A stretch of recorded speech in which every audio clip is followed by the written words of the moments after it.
What if a mysterious object carved into ancient stone wasn't just symbolic, but something we still don't fully understand today?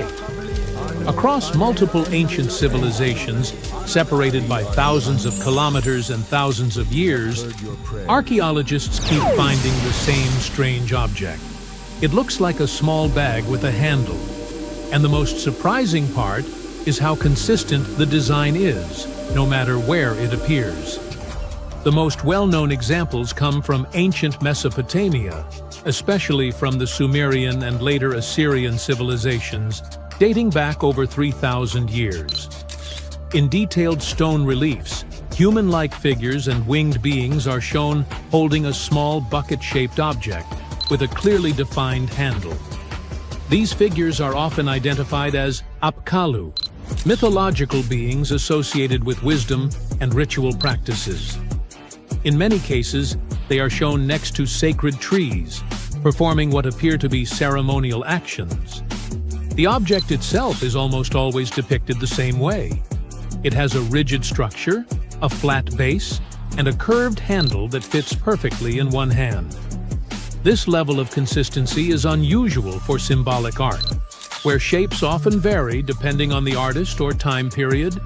Here, the proportions remain nearly identical across different carvings, suggesting that the object had a specific and recognizable form. In many scenes, the bag appears together with another object that looks like a pine cone. Researchers believe this combination may represent a ritual practice, possibly involving sprinkling water or oils. Based on ancient texts, the most widely accepted explanation is that these objects were ceremonial containers, sometimes described as ritual buckets used in purification ceremonies. But this explanation starts to break down when similar shapes appear outside Mesopotamia. At Göbekli Tepe, one of the oldest known archaeological sites in the world, dating back over 11,000 years, carvings include symbols that closely resemble the same bag-like form. This is thousands of years older than Sumerian civilization. Even more surprising, similar shapes have been identified in Mesoamerican cultures, including early Olmec carvings. These civilizations developed independently, with no confirmed contact between them. Yet the object looks strikingly similar. That raises a difficult question. Why would completely separate cultures depict nearly identical objects? One explanation is symbolic convergence, where different civilizations independently create similar symbols to represent the same idea. A container holding something important or sacred is a concept that could emerge in multiple places. But the precision of the design makes this harder to fully accept. The object does not just look symbolic, it looks functional. The handle is proportioned in a way that suggests it was meant to be carried. The base appears stable, as if it could be placed on a surface. The overall design resembles a real object more than an abstract symbol. This has led some researchers to question whether we are missing part of the picture. More speculative theories suggest the object could represent lost technology or tools that no longer exist. Others believe it may symbolize knowledge, power, or some kind of transfer between humans and the divine. However, there is no physical evidence to support these ideas. No actual object matching this exact design has ever been recovered. And that detail is important. If these were common tools, we would expect to find at least one surviving example. The fact that we only see them in carvings suggests they may have been ceremonial, rare, or even symbolic representations of something that was never meant to be preserved physically. Another key detail is who is holding them. In almost every example, the object is carried by important or mythological figures, not ordinary people. This suggests it had a specific meaning or role, possibly tied to status, ritual authority, or religious practice. Today, the most accepted explanation remains that these were ritual objects used in ceremonies. But that does not fully explain their consistent design or their appearance across different cultures and time periods. The Sumerian bag remains one of those rare cases in archaeology where the object is clearly visible, widely documented, and still not fully understood. It is not hidden or obscure. It appears in some of the most studied sites in the world.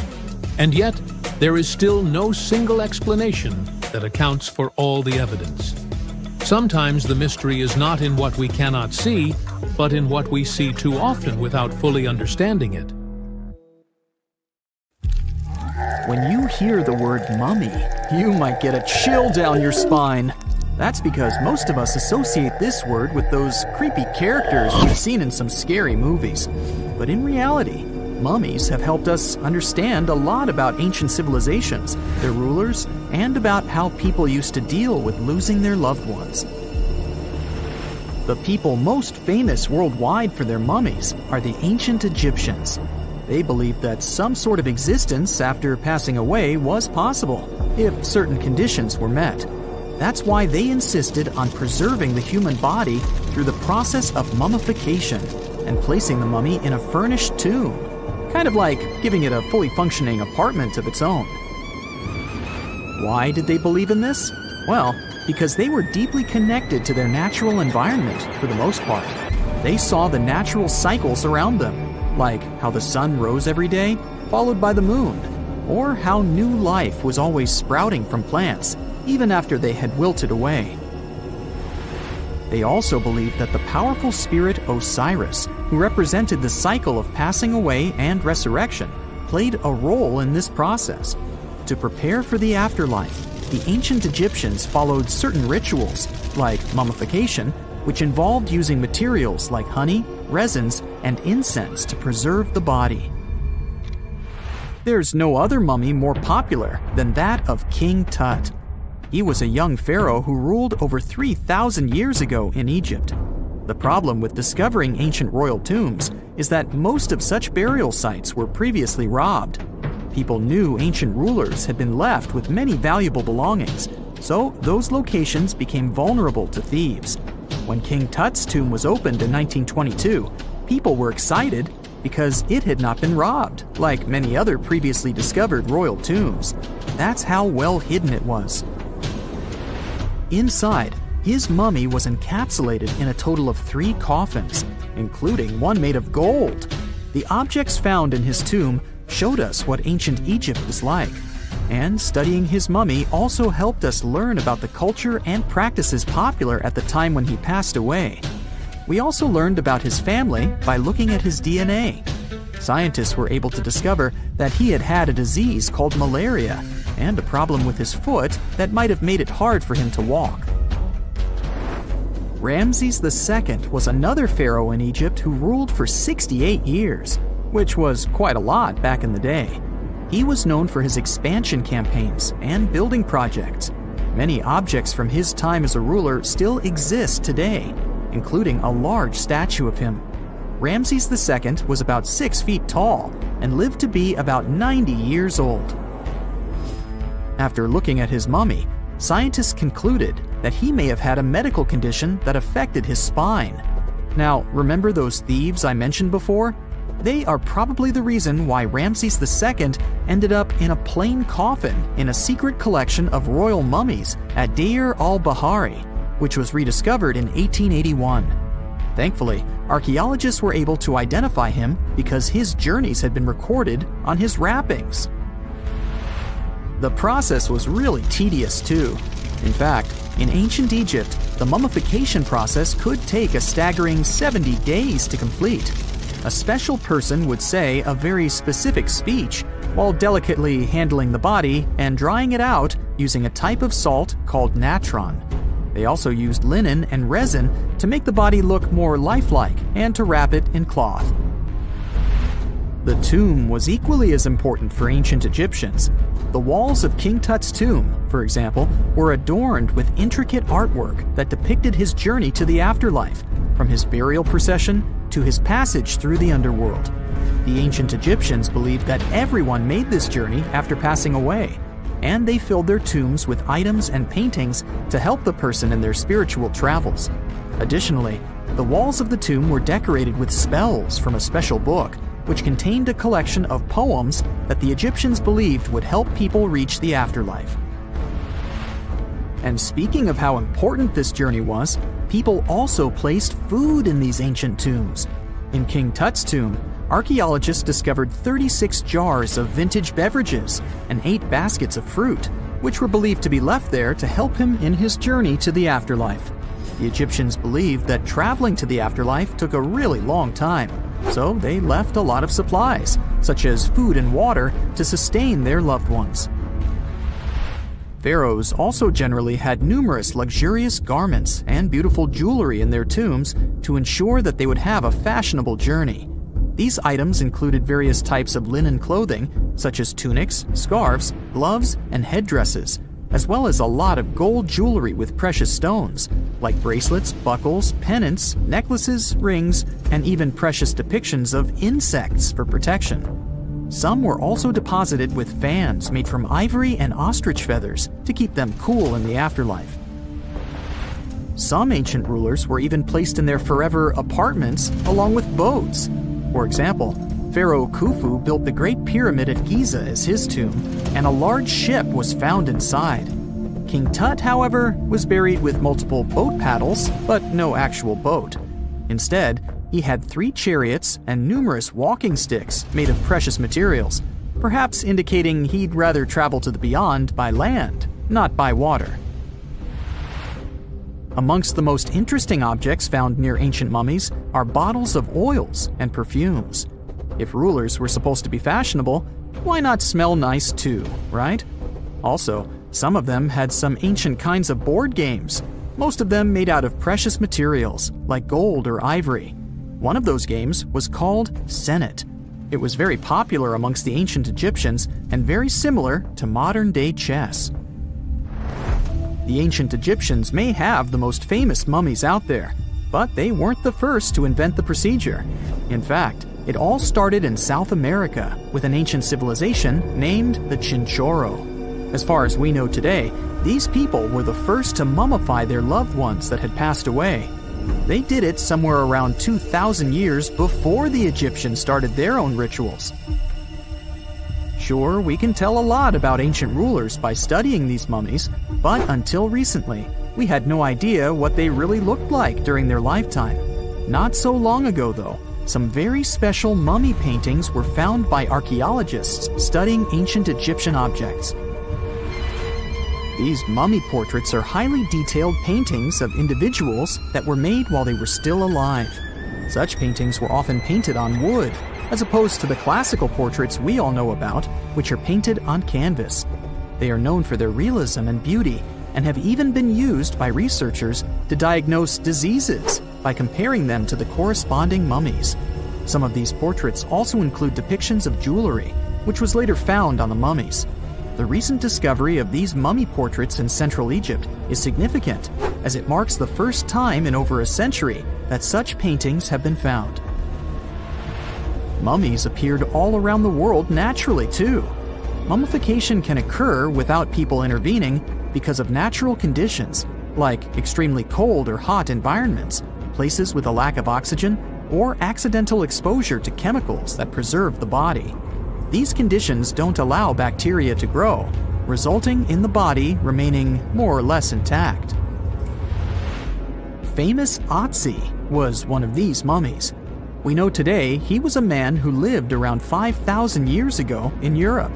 But upon his discovery in the Alps in 1991, Austrian authorities initially believed that he was a modern mountaineer because of how well preserved the body was. However, after the Iceman was removed from the glacier, it was determined that he was actually from the Copper Age.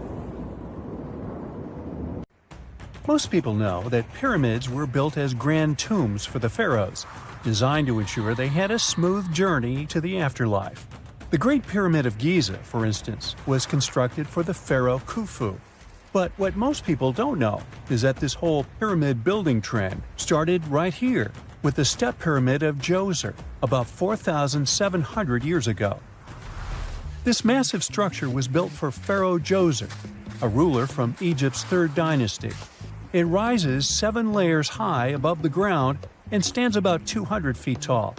We think of it today as a phenomenal architectural project, but for ancient Egyptians, the step pyramid of Djoser turned out to be more like a massive experiment, a trial run, if you will, to perfect their building skills before they moved on to even more ambitious pyramids. Reaching new heights is super exciting, but the real mystery is what is going on below the ground. In this pyramid's underground labyrinth, there is a network of tunnels stretching about 3.5 miles long, and some researchers believe these tunnels might have been part of a sophisticated water system that could completely change what we think about pyramid construction. Let's talk about this massive complex located in Saqqara. Surrounding the pyramid, there's what's known as a dry moat, a continuous trench that is up to 164 feet wide and almost 2 miles long. It forms a sort of rectangular shape around the pyramid. This trench has an average depth of about 65 feet. Now, if you were to add up all the earth and rock they dug out to create this moat, it would be about 10 times the volume of the step pyramid itself. For the longest time, people just assumed this trench was nothing more than a huge quarry, a place where they dug up stone and clay to build the step pyramid. Makes sense, right? But when you take a closer look, it doesn't add up. The trench is too narrow and deep to be practical for mining, and its layout doesn't match anything we know about ancient Egyptian quarrying methods. Plus, some sections of the trench are actually covered with a rocky ceiling, which would have made it nearly impossible to use as a quarry.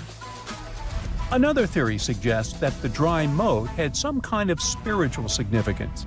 Maybe it was a sacred place, where souls of nobles gathered to serve the late king in the afterlife. There are even niches in the walls that work as a hint at this spiritual function. But most researchers believe that this purpose likely developed much later, long after the complex was built for Djoser. So what was the moat really designed for? In 2020, a researcher came up with a pretty intriguing idea. It is possible that this trench was actually designed to collect and manage water, especially after heavy rainfalls. Now, that makes sense when you consider the location. The moat sits in an area that could easily have been flooded by runoff water from nearby plains. This could also explain why the trench wasn't used for new graves until much later when the climate became drier and less prone to flooding. The story becomes even more intriguing, as this trench appears to be part of a larger, more complex hydraulic system within the Djoser complex. It is like the trench has several compartments, carefully carved out of the rock and connected by tunnels. These compartments likely served as a part of a water treatment system, where water would flow from one compartment to the next, getting cleaner as it moved along. Now, here is where things start to tie into the pyramid itself. The Djoser complex has a series of underground shafts, and some researchers think that water from the moat's deep trench might have been used to power a hydraulic lift system, and this giant water-powered elevator could have been used to raise the heavy stones needed to build the pyramid. It worked like a volcano, but instead of lava, water did the heavy lifting. Imagine a big deep hole in the ground at the center of the pyramid site. Inside this hole, there was a huge wooden platform, kind of like a giant raft that could move up and down. When the workers wanted to lift a heavy stone, they would fill the hole with water. As the water rose, the wooden platform started to float up, carrying the stone with it, almost like a giant water-powered elevator. When the stone reached the right height, the workers slid it off the platform and onto the pyramid. The idea is that water from the deep trench, after being cleaned and filtered, would flow into these shafts. A massive float, possibly made of wood, would then rise as the water filled the shaft, lifting the stones up to where they were needed for construction. Once the stone was in place, they'd let the water out, lowering the platform back down to the bottom, ready to lift the next stone. This fancy hydraulic lift system could have been a game changer, making the whole building process a lot faster and more efficient without using a lot of workforce. It is like the ancient Egyptians were already embracing the whole idea of work smarter, not harder. But of course, not everyone is on board with this theory.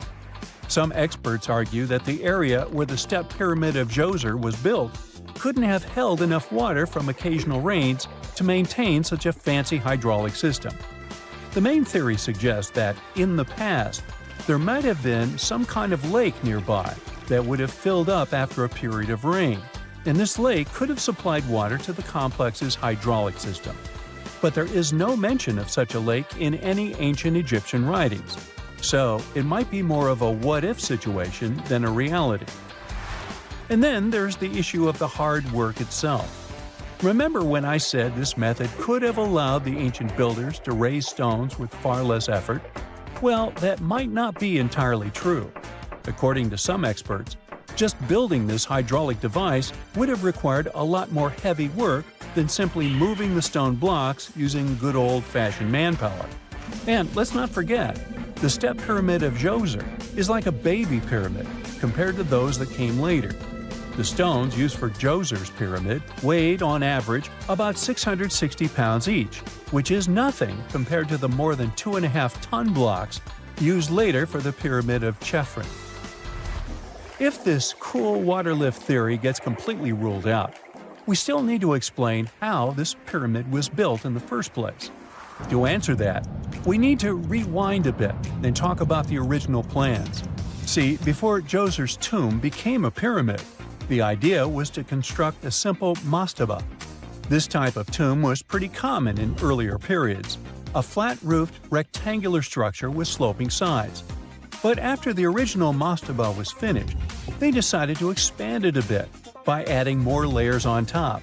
And then they added even more layers, until the construction reached 6 distinctive steps, each one smaller than the previous. And they probably did all this by raising those heavy stones using ramps, not a water-powered elevator. There is still so much we don't know about the step pyramid of Djoser. More research is definitely needed to fully understand how this system worked, or if it even existed at all. But the idea of using water to help build the pyramid adds a whole new layer to our understanding of ancient Egyptian engineering. It's a powerful reminder of just how clever and resourceful those builders were, using the natural landscape and the power of water to create one of the most iconic monuments in history. That's it for today. So hey, if you pacified your curiosity, then give the video a like and share it with your friends. Or if you want more, just click on these videos and stay on the bright side.